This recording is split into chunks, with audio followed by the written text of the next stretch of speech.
Welcome channel back again sir. आज की इस वीडियो में हम पीआई का जो रूल 3 है उसको हम यूज करके एलडीवी का जनरल सॉल्यूशन निकालने वाले हैं। हमने गए 2-3 वीडियो से दिखा था कि हम पीआई का जो रूल 2 है उसके ऊपर उसका यूज करके हम एलडीवी का कैसे जनरल सॉल्यूशन निकालते हैं। वो हमने देखा था कि साइन एक्स या कॉस एक्स है, अगर एक्स कैपिटल एक्स, तो हम उसको कैसे उसके हम कैसे प्रोसीड करते हैं, वो हमने सारी चीज़ें गई 2-3 वीडियो में कवर की थी। उसके ऊपर एग्जाम्पल्स भी किए थे। तो अगर आपने वो एग्जाम्पल्स की जो वीडियोस है वो नहीं देखी, अगर आपको एक्सेस करना है तो उसकी जो लिंक्स है वो मैं डिस्क्रिप्शन बॉक्स में देके रखे हैं, या फिर आई बटन पे क्लिक करो तो मिल जाएगी। और ये जो एलडीवी सीसी का जो कोर्स है उसका जो प्लेलिस्ट है वो भी मैंने डिस्क्रिप्शन बॉक्स में देके रखा है, या फिर आई बटन पे क्लिक करो तो मिल जाएगी। पर फिलहाल के लिए इस वीडियो को हम शुरू करते हैं। जो हमें इक्वेशन दिया गया वो इस तरह से है, D cube minus D square minus 6dy equal to 1 plus X square. So इस तरह से हमें इक्वेशन दिया गया है। तो हमें पता है कि एलडीवी सीसी का अगर हम कोई इक्वेशन सॉल्व करें तो मैंने जनरल प्रोसीजर लिख के बताया था, तो हम जनरल प्रोसीजर फॉलो करने वाले हैं। अगर कोई चैनल पे नया और डायरेक्ट ये वीडियो देख रहा है तो मैंने एक जनरल प्रोसीजर के ऊपर वीडियो बनाई थी कि हम एलडीवी का जनरल सॉल्यूशन कैसे निकालते हैं। उसके बाद जनरल प्रोसीजर क्या है टू फाइंड आउट एलडीवी का जनरल सॉल्यूशन। तो अगर उसकी जो आपको वीडियो एक्सेस करनी है तो प्लेलिस्ट पे आप जाके देख सकते हो। सो अभी हम सम को कंटिन्यू करते हैं। तो हमें पता है कि अगर हमें इस तरह से इक्वेशन दिया गया है तो हमें पता है कि पहले तो हमें ऑक्सिलरी इक्वेशन, फर्स्ट स्टेप क्या है कि ये जो गिवन इक्वेशन है ये डिफरेंशियल ऑर्डर फॉर्म में है कि नहीं, मतलब कैपिटल डी फॉर्म में है कि नहीं। तो हाँ है, तो हमारा स्टेप 1 तो हमने किया। उसके बाद हमें क्या करना है कि हमें ऑक्सिलरी इक्वेशन निकालना है। ऑक्सिलरी इक्वेशन निकालना है तो हम कैसे निकाल सकते हैं। हमें पता है कि अगर हम ये जो ब्रैकेट के अंदर होता है y के पहले, ये हमारा ऑक्सिलरी इक्वेशन होता है। तो हमें अभी इस इक्वेशन को अगर हम इक्वल टू 0 कर देंगे तो हमारा ऑक्सिलरी इक्वेशन मिल जाएगा, एंड उससे थ्रू हम लोग CF फाइंड आउट कर सकते हैं, जो कॉम्प्लीमेंट्री फंक्शन जिसे हम कहते हैं। तो अभी मैं यहाँ पे सिर्फ जो भी नेसेसरी स्टेटमेंट्स है वो लिखूंगा, एंड मैं फर्दर आपको कंप्लीट करके बताता हूँ हम किस तरह से हम प्रोसीड करेंगे। तो देयरफॉर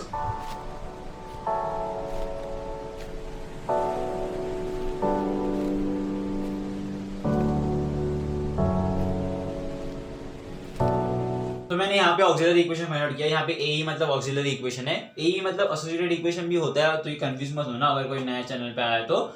ए को मैंने अभी फिलहाल के लिए इस कोर्स के लिए मैंने यहाँ पे एसोसिएटेड इक्वेशन रखा है, ये कोई स्टैंडर्ड शॉर्ट फॉर्म नहीं है। तो बस मैंने यहाँ पे ऐसे इसको मैंने इक्वेशन 2 मार्क कर दिया है। तो हमें पता है कि अभी हमें इसके रूट्स निकालने का है, जिससे कि हम जो इसका CF है, CF का जो इक्वेशन है वो हम फाइंड आउट कर सके। तो अभी जस्ट मैं एक सेकंड में यहाँ पे कैलकुलेटर लेके आता हूँ। 1 minute later. सो हमें पता है कि अगर हमें इसका इक्वेशन फाइंड करना है तो हमें पहले इक्वेशन मोड में जाना पड़ेगा, और यहाँ पे अभी क्यूबिक है तो मुझे यहाँ पे मेरे लिए यहाँ पे 4th ऑप्शन है, तो मुझे क्यूबिक निकालना है। तो यहाँ पे फर्स्ट मेरी जो A की वैल्यू है वो 1 है, B की वैल्यू मेरी -1 है, C की वैल्यू है वो है -6, और यहाँ पे कोई कॉन्स्टेंट नहीं है मतलब 0 है तो 0। एंड जो मेरा आंसर है वो आता है, जो मेरी मेरे D के जो रूट्स है, D के जो मेरे रूट्स क्या आते हैं 3 आ रहा है, -2 एंड 0। तो ये मेरे जो ऑक्सिलरी इक्वेशन के रूट्स आते हैं। देयरफॉर मैं यहाँ पे लिख देता हूँ।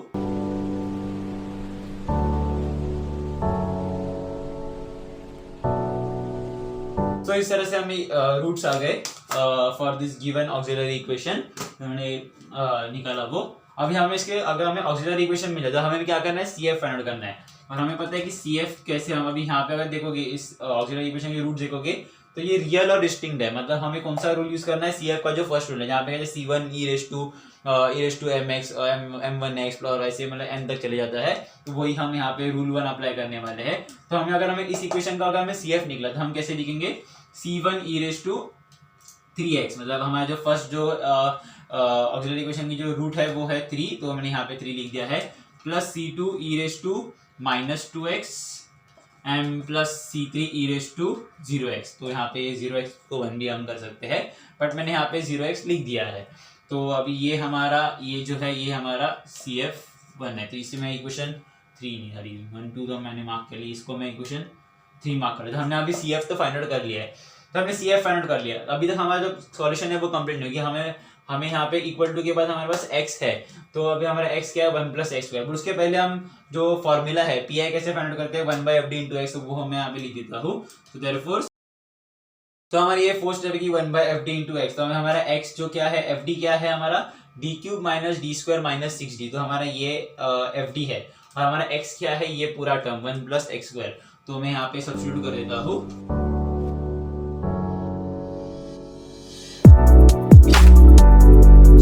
इस इक्वेशन कैसे प्रोसीड करेंगे, तो हमें पता है कि जिस तरह से यहाँ पे मैं फिर से रूल 3 लिख देता हूँ। तो हम लोग रूल 3 में क्या करते हैं, हम लोग 1 प्लस 5d इस तरह से हमें टर्म आना चाहिए। हमारा अभी टर्म क्या है, D cube minus D square minus 6d, पर हमें 1 प्लस और ये सारी जो डी के टर्म्स है वो एक साथ आनी चाहिए। तो हम कैसे ला सकते हैं अभी मैं आपको बताता हूँ। तो हमें यहाँ पे देखो, यहाँ पे अगर हमने माइनस 6d को बाहर निकाला ना तो हमें 1 प्लस ऐसा कुछ आ जाएगा। फॉर एग्जाम्पल मैं इसको मैं यहाँ पे अगर माइनस 6d बाहर निकाल, इसको माइनस 6d को बाहर निकालू तो यहाँ पे क्या आएगा, इसके नीचे 6, यहाँ पे d, अगर माइनस 6d को मैं बाहर निकालता हूँ तो देखो यहाँ पे कैसे आता है, d 6d आ जाएगा और यहाँ पे भी 6d आ जाएगा। यहाँ पे माइनस 6d है, ऐसे आ जाएगा ना। तो यहाँ पे कहते हैं d और यहाँ पे d कैंसिल हो जाएगा अपना, एंड माइनस 6 तो नीचे ही रहेगा, एंड यहाँ पर भी सेम वैसे ही रहेगा, माइनस 6 है जो वो नीचे ही रहेगा, एंड यहाँ पे भी एक d और यहाँ पे ये स्क्वायर हो जाएगा, यहाँ से ये जो नीचे का d है कैंसिल हो जाएगा और यहाँ का जो d की पावर है वो स्क्वायर हो जाएगी। तो मैं यहाँ पे सब कुछ कैंसिलेशन नहीं करता, जो भी है मैं यहाँ पे आपको लिख के बता दूँ जिससे कि आपको आइडिया आ जाए कि एग्जैक्टली क्या करना है करके। सो देयरफॉर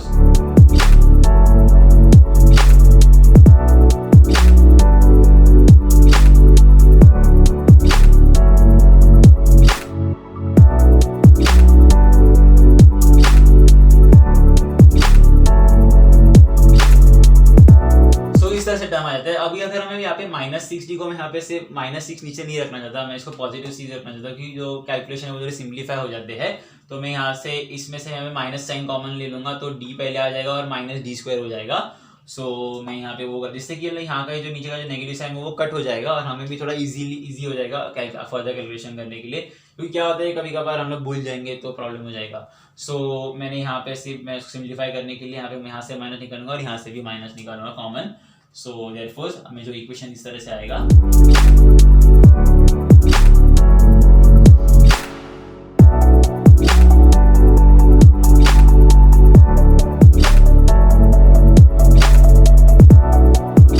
तो इस तरह से इक्वेशन आता है। जैसे हम लोगों ने यहाँ पे माइनस 6 का जो भी एडजस्टमेंट किया, यहाँ से कॉमन निकाल के वो कट हो गया माइनस, और यहाँ पे 1 प्लस एक्स में पहले इसके जो पहले स्टेप में मैं लिखना भूल गया था, मैंने वो भी ऐड कर दिया, यहाँ पर भी मैंने ऐड कर दिया। तो अभी हमें पता है कि अगर इस तरह से हमें इक्वेशन दिया गया है तो हम कैसे प्रोसीड करेंगे। अभी हमें 1 प्लस, अभी देखो यहाँ पर अगर आप देखोगे तो ये 1 आ गया और ये हमारा है 5d, ये हमारा 5d अभी आ गया ना, अपना जो टाइप 3 है 1 प्लस 5d, तो उस तरह से हमारा जो टर्म है वो आ गया। तो अभी हमें इसका आगे प्रोसीड करना है। अभी हमें क्या, जिस तरह से हमें क्या बोला है कि रूल 3 में कि ये जो 1 प्लस 5d है उसे हमें ऊपर लेके जाना है एंड उसके बाद में एक्सपांड करना है। सो अभी मैं वही स्टेप करने वाला हूँ। पहले मैं इसको इनवर्स लेके जाऊंगा, उसके बाद मैं एक्सपांड करूंगा, तो वो सारे स्टेप्स में लिखूंगा। देयरफॉर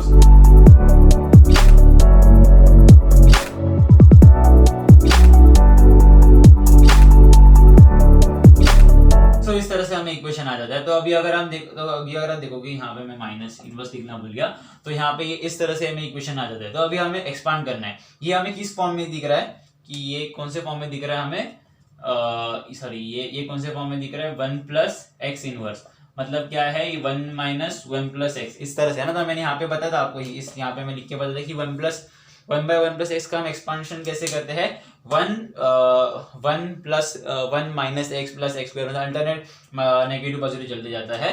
तो मैं यहाँ पे अभी वो एक्सपांशन फॉर्मूला यूज करने वाला हूँ। सो देयरफॉर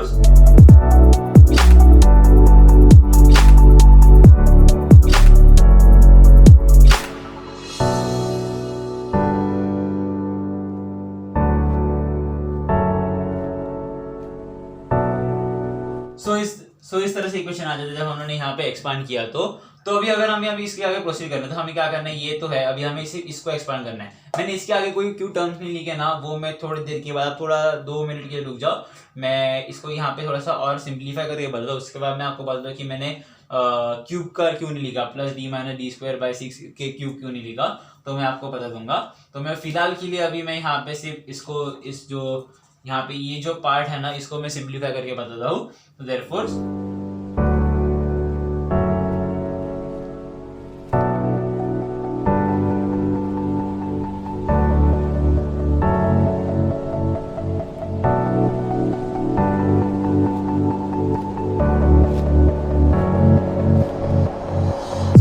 सा हमें इक्वेशन आता था। यहाँ पे थोड़ी सी किचमिट हो चुकी है, बट मैं आपको अच्छे से एक्सप्लेन करने की कोशिश करूंगा।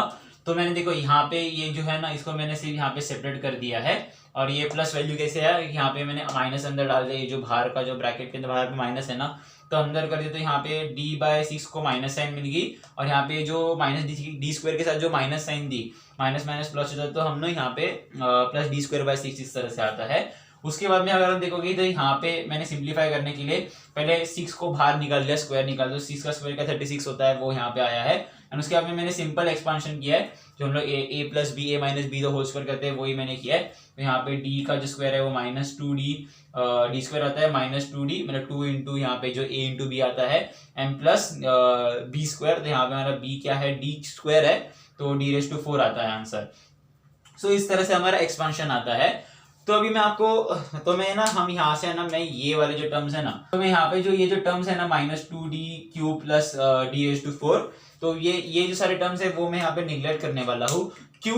क्योंकि देखो, अगर मैं यहाँ पे अगर मैं इसको जब 1 + x² को यहाँ पे सबके साथ मल्टीप्लाई कर दूंगा ना, तो x की जो x को अगर हम लोग यहाँ पे, हमें पता है कि जो कैपिटल D है, कैपिटल D क्या है हमारा, डिफरेंशियल ऑपरेटर। डिफरेंशियल ऑपरेटर अगर यहाँ पे अगर इसको मल्टीप्लाई कर दिया तो ये क्या आएगा, ये अगर मैं इसके साथ कैपिटल D को इसके साथ मल्टीप्लाई कर दूं तो ये क्या होगा, 1, यहाँ पे डेरिवेटिव ऑफ 1 क्या आता है, 0 आ जाता है, और इसका डेरिवेटिव क्या आएगा, 2x आ जाएगा, ऐसे होगा। पर अगर मैं यहाँ पे अगर इसके साथ अगर मल्टीप्लाई कर दूंगा तो क्या आता है, इसमें अगर d³ मतलब 3 बार डेरिवेटिव होगा, तो इसका 3 बार डेरिवेटिव तो 0 आ जाएगा ना, तो इसके d³ के आगे जितने भी सारे टर्म्स है वो सारे 0 आ जाएंगे जब हम लोग यहाँ पे 1 + x² को अंदर शिफ्ट करेंगे। तो इसलिए हम यहाँ पे ये जो टर्म्स है ना वो निगलेक्ट कर सकते हैं। तो अगर मैंने यहाँ पे सिर्फ फिलहाल एक्सप्लेनेशन के पर्पस के लिए मैंने यहाँ पे बताया, एग्जामिनेशन में अगर आप श्योर है, अगर आप बहुत कॉन्फिडेंट है, अगर आप डायरेक्ट लिख सकते हो तो डायरेक्ट लिख दो, क्योंकि यहाँ पे ये जो इसके आगे जो टर्म्स है वो लिखने की जरूरत नहीं, क्योंकि यहाँ पे जो पावर है, मैक्स पावर यहाँ पे स्क्वायर है, और हमें d³ की जरूरत नहीं, d³ 0 हो जाता है, तो वो एडिशन सब्ट्रैक्शन में कुछ वैल्यू नहीं रखता। तो हम अभी यहाँ पे जो अभी तक यहाँ पे तो पूरा एक पूरा बोर्ड जो फुल हो चुका है, अगर आपको कुछ लिखना है तो आप लिख सकते हो, और मैं यहाँ पे सारी चीजें रिपोर्ट कर दूंगा और हम आगे प्रोसीड करेंगे। सो या अगर कुछ लिखना तो आप लिख सकते हो।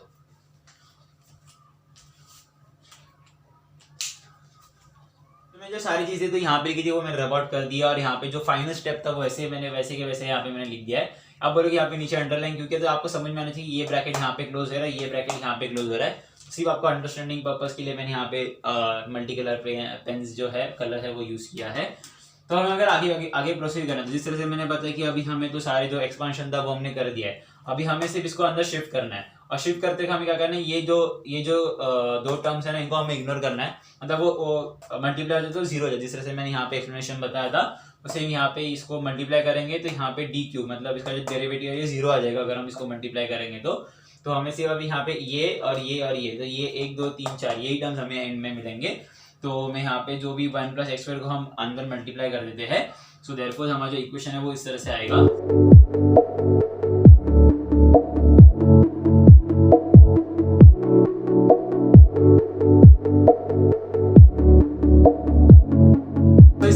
आता है जब हम लोग यहाँ पे 1 + x² को हम लोग अंडर मल्टीप्लाई कर देते हैं। किसी बुक्स में क्या करते हैं पता है कि यहाँ पे ये जो सारे टर्म्स है ना वो इग्नोर कर देते हैं, और यहाँ पे जो 1 + x² को, मतलब मैं यहाँ पे इसको मैं अगले स्टेप में यहाँ पे मैं लिख के बताता हूँ कि किसी बुक में हम किसी बुक में कैसे देते हैं वो लोग रिप्रेजेंट करते हैं। यहाँ पे मैं ब्लू पे मैं लिख के बताता हूँ आपको।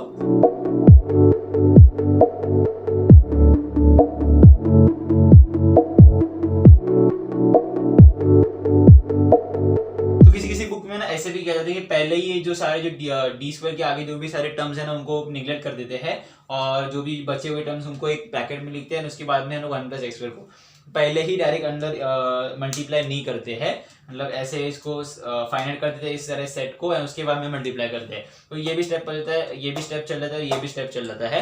तो अभी मैंने यहाँ पे जो फर्स्ट टर्म था रूल 3 के लिए, इसलिए मैंने यहाँ पे आपको ये जो बिटवीन द स्टेप्स है वो मैंने आपको सिर्फ बता करके बताया कि किस तरह से हम लोग क्यों हम इग्नोर करते हैं इन टर्म्स को, और किस तरह से जो मल्टीप्लिकेशन होता है वो मोस्ट प्रॉब्ली मैं अगर आगे जो सम्स है उसमें मैं यही मेथड प्रोसेस प्रेफर करूंगा। क्योंकि क्या होता है पता है कि देखो यहाँ पे अगर यहाँ पे d² + 6 + 1/36 × d², तो यहाँ पे अगर हम लोग इसको इकट्ठा करके लिख सकते हैं एंड हम लोग इसको आगे भी हम लोग मतलब सिंप्लीफिकेशन बहुत ईजी हो जाता है। एंड उसके बाद में हम मल्टीप्लाई करेंगे तो हमारा जो भी डेरिवेटिव जो प्रोसेस है वो बहुत ईजी हो जाता है। तो अभी मैं फिलहाल के लिए यहाँ पे अभी इसी यहाँ पे ये जो स्टेटमेंट है इसको लेके हम आगे प्रोसीड करेंगे हमारा आगे का सम। एंड यहाँ पे अभी फिर से मैं 1+x² को अंदर मल्टीप्लाई करूंगा, बट यहाँ पे मैं इस बार जब मल्टीप्लाई करूंगा तो मैं डायरेक्ट लिखते जाऊंगा जो भी वैल्यूज है। मतलब यहाँ पे 1+x² को यहाँ पे 1+x² का अगर एक बार डेरिवेटिव करें तो हम क्या आएगा वैल्यू 2x आ जाएगा। तो मैं यहाँ पे लिख देता हूँ, उसके बाद मैं आपको बराबर से एक्सप्लेन करूँगा कि किस तरह से हमने किया है। बट उसके पहले भी हमें एक स्टेप लिखना है कि हमें इसको सिंप्लीफाई करना है। तो आपको जिस तरह से पता है कि अगर 6 को अगर हमें प्लस करना है तो हमें यहाँ पे जब हम कोई फ्रैक्शन का एडिशन करते हैं तो उसकी जो डिनोमिनेटर्स है वो सेम होनी चाहिए। तो यहाँ पे 36 है, यहाँ पे 6 है, सो हम सेम कर सकते हैं कि यहाँ पे 6 × 6 36 आएगा और ऊपर हमें 6 फिर से मल्टीप्लाई करना है, मल्टीप्लाई एंड डिवाइड एडजस्टमेंट बोलते हैं उसे।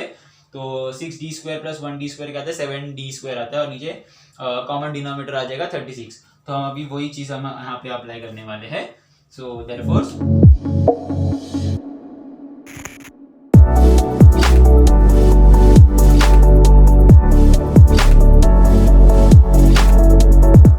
हमें इक्वेशन आता है जब हमने यहाँ पे थोड़ा सिंप्लीफिकेशन किया। तो अभी मैं इसके बाद में अभी आपको यहाँ पे ऊपर करके बताता हूँ सारे जो भी स्टेप्स है, जो इंपॉर्टेंट स्टेप है वो। सो देयरफॉर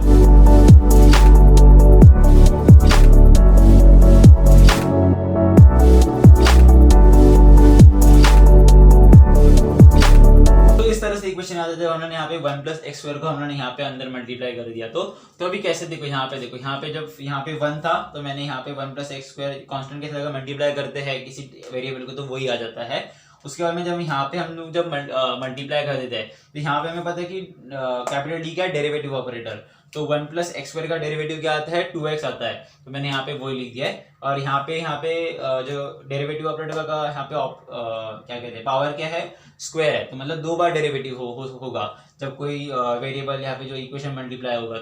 तो हमने जब यहाँ पे अंदर ले लिया उस इक्वेशन को तो यहाँ पे 2 बार डेरिवेटिव होगा। मतलब 1+x² का पहले 2x हुआ एक फर्स्ट टाइम डेरिवेटिव और सेकंड टाइम डेरिवेटिव में क्या होगा सिर्फ 2x बचता है ना। 2x का अगर इसे एक बार डेरिवेटिव ले लेंगे तो 2 आ जाएगा, जो कांस्टेंट है वही एग्जिस्ट करेगा। सो बस इस तरह से हमें इक्वेशन आ जाता है। तो अभी अगर मैं इस इक्वेशन को हमें अगर सिंप्लीफाई करना है तो आप देखोगे तो यहाँ पे जो है यहाँ पे ये 1 हो जाएगा, ये 3 हो जाएगा and this is going to be 1 and ये 18 हो जाएगा। 18 2 36 होता है। सो यहाँ पे उस तरह से हो जाएगा 7/18 आ जाएगा। तो मैं जो भी सिंप्लीफाइड सम इक्वेशन है वो मैं यहाँ पे लिख देता हूँ। सो देयरफॉर इस तरह से हमें इक्वेशन याद रहता है। अगर आप देखोगे अभी इस इक्वेशन को भी देखोगे आप गौर से तो ये भी आगे सिंप्लीफाई हो सकते हैं। कैसे हम सिंप्लीफाई होते हैं, यहाँ पे 7/18 है और यहाँ पे ये प्लस है। तो अगर हम इन दोनों को ऐड करेंगे तो अभी हम सेम जो यहाँ पे हमने लॉजिक लगाया था कि हमें जो डिनोमिनेटर है वो सेम होने चाहिए। सो सेम अगर वो हम देख के करेंगे तो यहाँ पे 18 हो जाएगा ना। हमें डिनोमिनेटर यहाँ पे क्या चाहिए 18 हो जाना चाहिए। तो 18 यहाँ पे ऊपर 18 हो जाएगा और 18 + 7 इज 25। तो जो हमारा आंसर क्या आएगा 25 + 18 आ जाएगा, 25/18 आएगा। तो मैं आगे ये जो सिंप्लीफाइड प्रोसेस है वो मैं आगे करके बताऊंगा। सो देयरफॉर तो इस तरह से हमें इक्वेशन आ जाता है जब हम यहाँ पे जो कांस्टेंट है उनको हमने यहाँ पे सिंप्लीफाई करके लिया 25/18 इस तरह से हमें इक्वेशन आ जाता है। तो अभी अगर आप देखोगे तो यहाँ पे अभी हमारा ये फाइनल पीआई नहीं है, क्योंकि यहाँ पे अभी भी यहाँ पे कैपिटल डी बचा है। तो हमने यहाँ पे जिस तरह से हमने पहले एक सम में भी किया था कि अगर हमें पता है कि अगर हमारा जो डी है, अगर हमारा डी डिफरेंशियल ऑपरेटर है तो हमारा 1/d क्या है 1/d हमारा इंटीग्रल ऑपरेटर है। तो हमें यहाँ पे अभी 1/d को मैं इंटीग्रेशन सिंबल में चेंज करूंगा। सो देयरफॉर हमें जो मैं आगे का स्टेप लिखता हूँ। तो इस तरह से हम इसका इंटीग्रेशन लेंगे। तो यहाँ पे मैंने 1/d हमारा इंटीग्रल ऑपरेटर तो मैंने यहाँ पे इंटीग्रल ऑपरेटर लिख दिया है और वो x पे इंटीग्रेशन करेगा। सो हमें अभी पता है कि हमें अगर इसका इंटीग्रेशन करना है तो यहाँ पे क्या इंटीग्रेशन आएगा x³ का इंटीग्रेशन क्या था x³ 3 आ जाएगा। एंड यहाँ पे मैंने नीचे क्यों लिख दिया 1/3 × x ऐसे आना चाहिए। तो यहाँ पे x का इंटीग्रेशन क्या आता है x²/2 आ जाएगा। तो यहाँ पे 2 × 3 6 हो जाएगा और यहाँ पे कांस्टेंट है तो यहाँ पे x ही आ जाएगा। सो मैं इसको आगे प्रोसीड करके बताता हूँ आपको।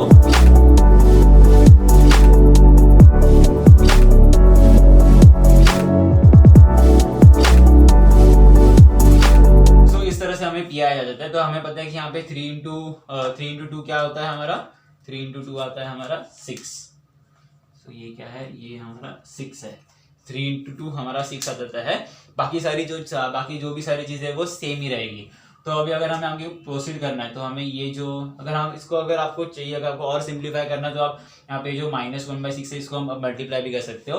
बट मैं यहाँ पे इस जो इक्वेशन को मैं यहाँ पे इस तरह ही रख दूंगा एंड मैं इसको मैं फाइनल पी आई बोल दूंगा। तो ये मेरा फाइनल पी आई है। So this is my final P I. तो ये हमारा फाइनल पी आई है। तो अभी अगर हमें इसका जनरल सॉल्यूशन लेना है तो हम कैसे लिखते हैं, जनरल सॉल्यूशन क्या होता है, P I plus C F, जो हमारा लास्ट स्टेप है। तो अभी मैं यहाँ पे therefore general solution is, so इस तरह से फॉर्मूला आता है y is equal to C F plus P I. C F क्या है हमारा कॉम्प्लीमेंट्री फंक्शन, जो यहाँ पे इक्वेशन 3 से आता है, और यहाँ पे पी आई को मैंने यहाँ पे कुछ मार्क नहीं किया ना, तो मैं इसको मैं इक्वेशन मैंने 4 मार्क किया है अभी फिलहाल के लिए। एंड देन हमें अगर आगे प्रोसीड करना है तो हम कैसे सी एफ की हमारी वैल्यू क्या है, सी, ये हम यहाँ पे लिख देंगे और पी आई के बदले हम ये वैल्यू लिख देंगे। सो अभी मैं यहाँ पे लिख के बताता हूँ आपको।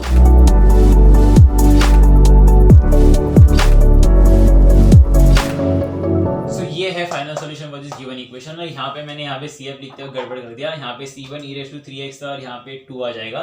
तो मैंने यहाँ पे तो बराबर लिखा था, मैं यहाँ पे अभी फिर से लिखते हुए मेरे को याद आ कि यहाँ पे -2x था हमारा, जो ऑक्सिलरी इक्वेशन जो रूट है वो -2x था। तो या this is the final answer for this given equation. अगर आपको कुछ लिखना तो आप लिख सकते हो।